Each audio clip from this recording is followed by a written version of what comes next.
Hi friends, welcome back to my channel. அப்பா இதய வடிவிலான ஒரு கல் வந்து செஞ்சு காமிச்சிருந்தாரு. அது எல்லாருமே பார்த்துருப்பீங்க. அது எப்படி செஞ்சுருக்காரு அப்படிங்கிறது தான் இந்த வீடியோவில் நம்ம பார்க்க போகிறோம். நீங்கள் பார்த்துட்ருக்குற இந்த கல் வந்து ரொம்ப முழுமையாக இருந்த கல்லை வந்து இவ்வளோ தூரத்துக்கு செதுக்கி எடுத்துருக்கிறாரு. அப்படியே முழு கல்லாக கிடந்துச்சு. அதை எடுத்து கொஞ்சம் கொஞ்சமாக செதுக்கி இந்த சேஃபுக்கு கொண்டு வந்திருக்காரு. இதை முழுசாக செதுக்கணும். இது எப்படியெல்லாம் செதுக்கிறாரு அப்படிங்கிறத நம்ம பார்ப்போம்.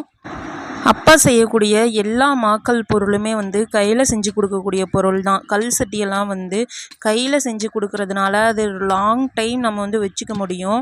அது பாரம்பரியமாக வச்சுக்க முடியும். அதுதான் அதில் இருக்கக்கூடிய பெனிஃபிட்டு. நிறைய பேர் மிஷின் வாங்குங்க, மிஷினில் செய்யுங்கன்னு சொல்கிறீங்க. மிஷின் வாங்குகிற அளவுக்கு என்ன சொல்கிறது, அந்த அளவுக்கு இருக்குது. வாங்குவோம், பொறுமையாக வாங்குவோம். நமக்கு கல்லும் அந்த அளவுக்கு கிடைக்கல, அதுதான் விஷயம். கல் வாங்கணும், அந்த மாதிரி நிறையா ப்ராப்ளம் இருக்கிறதுனால அது கொஞ்சம் டிலே ஆகிட்டு தான் இருக்குது. பார்ப்போம். அப்பாவும் வந்து முயற்சி பண்ணிட்டு தான் இருக்காங்க. அதே போல் எனக்கு வந்து மேரேஜ் ஆகிடுச்சா அப்படின்லாம் நிறைய பேர் கேட்குறீங்க. எனக்கு கல்யாணம் ஆகி 2 குழந்தைங்க இருக்காங்க. அப்பா என்னை நல்லபடியாக படிக்க வச்சு நல்ல ஒரு லைஃப்பை வந்து எனக்கு கொடுத்துருக்காங்க. நான் ரொம்ப நல்லா இருக்கேன். அது எல்லாத்துக்கும் நான் சொல்லிக்க ஒரு ஆசைப்படுறேன். அப்பா எனக்கு ஒரு நல்ல லைஃப் அமைச்சு கொடுத்துருக்காங்க. எங்கள் அப்பா எங்களுக்காக இந்த கல் கூட கஷ்டப்பட்டு சின்ன வயசுலேருந்து கற்றுக்கிட்டு இந்த வேலையை முழுமையாக நேசித்து ஒவ்வொரு நாளும் அதை வந்து நேசித்து அவர் பண்ணுறாரு. எங்களுக்காக தான் இந்த வேலையை கஷ்டப்பட்டு அவர் செய்கிறாரு. கஷ்டப்பட்டாலும் இஷ்டப்பட்டு தான் செய்கிறாரு, அது வேறு விஷயம். ஆனால் அவர் செய்கிற அந்த வேலை வந்து எவ்வளோ கஷ்டங்கிறது கூட இருந்து பார்க்குற எங்களுக்கு நல்லாவே தெரியும். அவ்வளோ கஷ்டப்பட்டு தான் அவர் செய்கிறாரு. நாங்கள் குழந்தையிலேருந்தே எங்கள் அப்பா இந்த வேலை செஞ்சிட்ருக்குறாங்க, அதை நான் பார்த்துருக்குறேன்.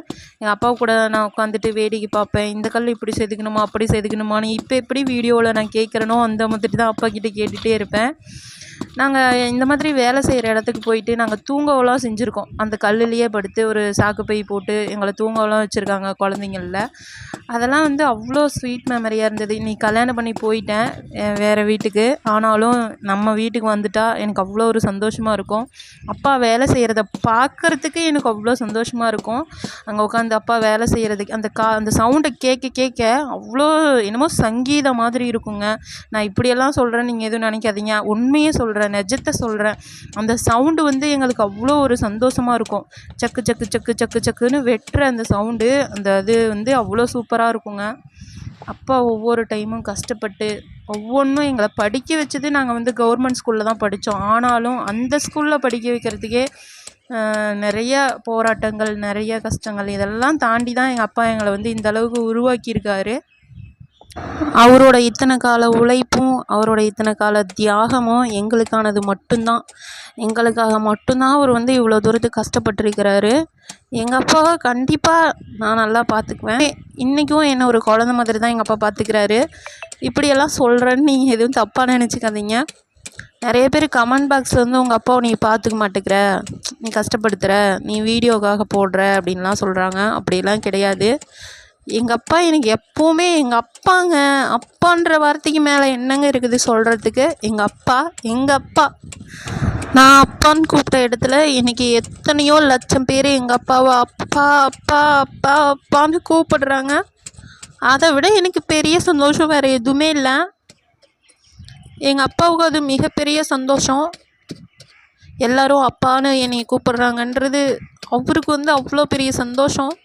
எல்லாரையும் தான் பிள்ளைங்களாக தான் எங்கள் அப்பா நினைக்கிறாரு. ஒவ்வொருத்தரும் கேட்கும்போது அப்பா நல்லா இருக்கீங்களா, அப்பா உடம்பு பார்த்துக்காங்கன்னு சொல்லும்போதெல்லாம் அதை நான் அப்பாவுக்கு படித்து காமிப்பேன். ஒவ்வொரு கமெண்ட்டையும் நான் வந்து அப்பாவுக்கு படித்து காமிக்கும்போது அவர் ரொம்ப எமோஷ்னல் ஆவார். இப்படியெல்லாம் அன்பு காட்டுறாங்க, இப்படியெல்லாம் அன்பு வச்சுருக்காங்க அப்படின்னு சொல்லி அவர் எல்லாரையுமே தான் பிள்ளைங்களாக தான் நினைக்கிறாரு. எங்கள் அப்பா எங்களுக்கு சொல்லி கொடுக்குற ஒரே ஒரு விஷயம் என்னென்னா, எப்படி வேணாலும் வாழலாங்கிறது வாழ்க்கையில், இப்படி தான் வாழணுங்கிறது தான் வாழ்க்கைன்னு எங்கள் அப்பா எங்களுக்கு எப்போவுமே சொல்லுவார். அந்த ஒரு வார்த்தை தான் எங்களுக்கு எப்போவுமே உறுதுணையாக இருக்கக்கூடியதுங்க. நம்ம எப்போவுமே நம்ம வாழ்க்கையில் அடுத்தவங்க மாதிரி இருக்கணும்னு ஆசைப்படுவோங்க. ஆனால் அவங்க எப்படி வாழ்ந்தாங்கன்னு நமக்கு முழுமையாக தெரியாது. நம்ம புக்கை பார்த்தோ அல்லது வீடியோஸ் வேறு எதையாவது பார்த்தோ தான் நம்ம தெரிஞ்சுக்குவோம். ஆனால் நம்ம கூடவே இருந்து நம்மளை வழிகாட்டுற நம்ம அப்பா அம்மா மாதிரி நம்ம வாழ்ந்தாலே அவ்வளோ சந்தோஷமாக இருக்குங்க. என் லைஃப்பில் ஒத்துமையாக வாழ்கிறது எப்படி, ஒருத்தவங்க சண்டை போட்டுக்கிட்டாலும் அடுத்த செகண்டு சேர்ந்துக்கிறது எப்படி, வாழ்க்கைன்னா நிறைய கஷ்டங்கள் வரும், அதை எப்படி கடந்து போகணும், அதில் இருந்து நம்ம எப்படி மீண்டு வரணும், ஒரு கஷ்டம் வந்தால் அதிலருந்து நமக்கு ஒரு ஆறுதல் சொல்லி நம்ம எப்படி நம்ம பார்ட்னரை வெளியே எடுத்துகிட்டு வரணும் இப்படிங்கிறது எல்லாத்தையுமே நான் கற்றுக்கிட்டது வந்து எங்கள் அப்பாக்கிட்டேயும் எங்கள் அம்மாக்கிட்டேயும் தாங்க. அதை சொல்கிறதுக்கு நான் ரொம்ப பெருமைப்படுறேங்க.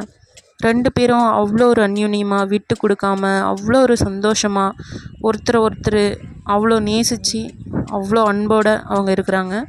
அதை பார்த்து தாங்க நான் எல்லாமே கற்றுக்கிட்டேன். என் லைஃப் இன்றைக்கி நான் சக்ஸஸ்ஃபுல்லாக நான் இருக்கேன் அப்படின்னா அதுக்கு காரணமும் எங்கள் அப்பா எங்கள் அம்மா தான். அவங்கக்கிட்ட இருந்து கற்றுக்கிட்ட எவ்வளவோ விஷயங்கள் தான் நம்ம வெளியில் தேடுறோம். ஆனால் நம்ம வீட்டுக்குள்ளேயே இருக்குங்க. அப்பாவையும் அம்மாவையும் நீங்கள் கூர்ந்து கவனிச்சிங்கனாலே போதும், அவங்க எந்தெந்த விஷயத்துக்கு எப்படியெல்லாம் விட்டு கொடுத்து போகிறாங்க, ஒருத்தர் எப்படி புரிஞ்சுக்கிறாங்க அப்படிங்கிற நிறைய விஷயங்களை நம்ம கற்றுக்கலாங்க. நல்லா வாழ்கிற அப்பா அம்மா தாங்க நமக்கு உதாரணமே. அவங்கள பார்த்து நம்ம நிறைய விஷயம் கற்றுக்கலாம். எங்கள் அம்மா கிட்டேருந்து நான் நிறைய விஷயம் கற்றுப்பேங்க. எங்கள் அம்மா ரொம்ப பொறுமையாக இருப்பாங்க. அப்பாவே கோவப்பட்டாலும் அந்த இடத்துல பொறுமையாக போய் தான் எல்லாத்தையுமே கடத்தி கொண்டு வந்திருக்கிறாங்க. அப்பா வேலையில் வந்து அம்மா இவ்வளோ தூரத்துக்கு சப்போர்ட்டாக இருக்காங்கன்றதை நான் பார்த்துருக்கேங்க. நானும் சப்போர்ட்டாக இருக்கிறேன். இது எல்லாத்தையும் தாண்டி எங்கள் அம்மா வந்து அப்பாவோட முழுமையான சப்போர்ட்டாக இருக்கிறதுனால தான் அப்பாவால் ஒரு கல் செதுக்கியே கொடுக்க முடியுதுன்னு நான் சொல்லுவேங்க.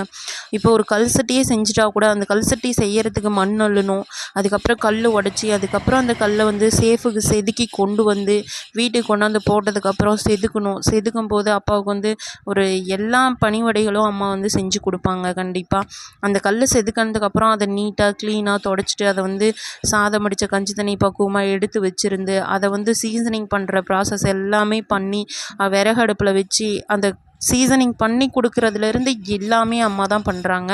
அப்பா ஹெல்ப் பண்ணுவாங்க. கண்டிப்பாக அப்பாவோட சப்போர்ட் நிறையாவே இருக்கும். ஆனாலும் அம்மா வந்து வீட்டு வேலைகளையும் பார்த்துக்கிட்டு வெளியில் அப்பாவுக்கு வந்து சீசனிங் பண்ணி கொடுக்குறதுலேருந்து எல்லாமே பண்ணுவாங்க. விறகு எடுத்துகிட்டு வருவாங்க. எத்தனை வேலையும் செஞ்சு அப்பாவுக்கு வந்து அவங்க வந்து சப்போர்ட்டாக இருக்காங்க.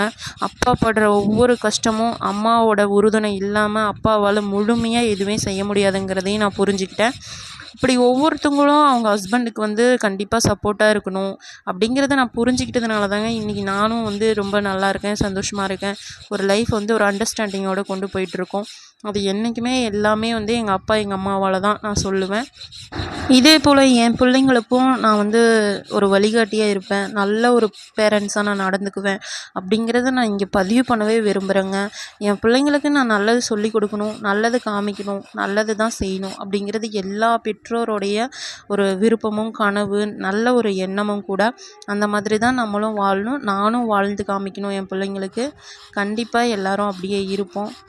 இந்த வீடியோவில் நிறையவே நான் என் ஃபேமிலியை பற்றி பேசிட்டேன், நிறையவே என் ஃபேமிலியை பற்றி சொல்லிட்டேன். நிறைய பேர் கமெண்ட்ஸில் பேசுனதுக்கு நிறைய பதிலாகவும் இருக்கும்னு நான் நம்புகிறேன். தப்பாக யாரும் நினச்சிக்காதீங்க. என் மனசில் பட்டதை நான் சொல்லியிருக்கிறேன். வேறு எதுவும் நீங்கள் தவறுதலாக நினச்சிக்க வேணாம். இந்த வீடியோ போடுறது மூலிமா அவர் வந்து செதுக்கிற கல் வாங்கி நீங்கள் நிறைய பேர் சப்போர்ட் பண்ணுறீங்க. வீட்டில் ஸ்டாக் வச்சுக்காமல் ஒரு செதுக்கிற 1-2 கல்லை கேட்குறவங்களுக்கு தாராளமாக கொடுக்குறாரு. அது வந்து அவருக்கு ரொம்ப சந்தோஷமாக இருக்குது, அவருக்கு ரொம்ப ஹெல்ப்பாக இருக்குது. அதுதான் மிகப்பெரிய ஒரு சந்தோஷமே. அவர் வந்து எனக்கு சப்போர்ட் பண்ணுங்கன்னு கேட்டார். நீங்கள் எல்லோரும் அவருக்கும் சப்போர்ட் பண்ணுறீங்க. என்னால் முடிஞ்சது நான் வீடியோ எடுத்து எங்கள் அப்பாவுக்கு வந்து நான் சப்போர்ட் பண்ணுறேன். எல்லாருமே ரொம்ப சந்தோஷமாக நீங்கள் வந்து பேசுகிறீங்க. அது மிகப்பெரிய வரம்னே நான் சொல்லுவேன். அப்பா சொன்ன வார்த்தைக்காக இந்த சேனலுக்கு நீங்கள் வந்து சப்ஸ்கிரைப் பண்ண என்னோட சொந்தங்கள் அத்தனை பேருக்குமே நான் கோடான கோடி நன்றி சொல்லிக்கிறேன். சகோதர சகோதரிகள் அத்தனை பேருமே என் கூட பிறந்தவங்களாக தான் நான் நினைக்கிறேன். எங்கள் அப்பாவை அப்பான்னு கூப்பிட்ற அத்தனை பேருமே எனக்கு அண்ணன் தம்பி தான், அக்கா தங்கச்சி தான். எல்லாருக்குமே நான் மனமார்ந்த நன்றி சொல்லிக்கிறேன். இந்த ஹார்ட்டின் சிம்பிள் வேணும்னா கீழே டிஸ்கிரிப்ஷனில் நம்பர் கொடுக்குறேன், காண்டாக்ட் பண்ணுங்கள். இந்த வீடியோவை பற்றின கருத்துக்களை மறக்காமல் கமெண்ட் பாக்ஸில் கமெண்ட் பண்ணுங்கள். தேங்க்யூ.